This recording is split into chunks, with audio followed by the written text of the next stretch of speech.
নেত্রকোনা জেলা সদর হাসপাতালে মালনী এলাকায় চিকিৎসকের অবহেলার কারণে সজীব নামে এক যুবকের মৃত্যু হয়েছে। বিস্তারিত থাকছে রুবেল মিয়ার পাঠানো তথ্য ভিডিও। নেত্রকোনা আধুনিক সদর হাসপাতালে চিকিৎসাধীন অবস্থায় সজীব নামে এক যুবকের মৃত্যু হয়।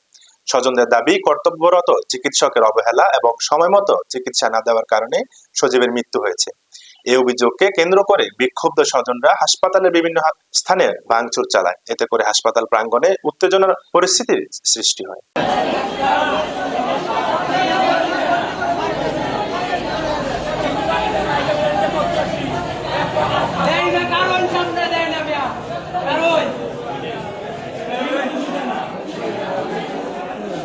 ভাইয়া কিছে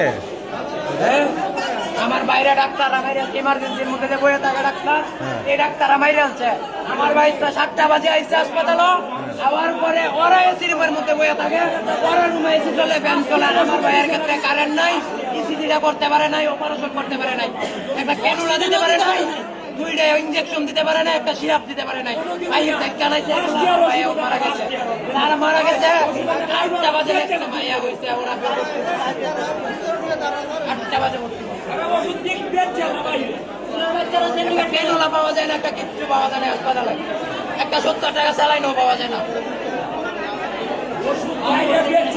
কি সমস্যা ছিল আপনার ভাইয়ের? কি সমস্যা নিয়ে আসছিলেন? আমার ভাইয়ের আপনি কি সমস্যার জন্য নিয়ে আসছিলেন? সমস্যা দেওয়া যায়, কেন নিয়ে আসছিলেন? কেন সমস্যা আমার বাইরে কেন নিয়ে গ্যাসে আসছিলেন? চাপ দিয়েছেন, সাধারণ গ্যাসে চাপ দিয়েছেন, গ্যাসে থাকতে ওরা বাইরে লাইছে। আমার কয় হাড়ে সমস্যা আছে। এই লাশ এনে রাখি।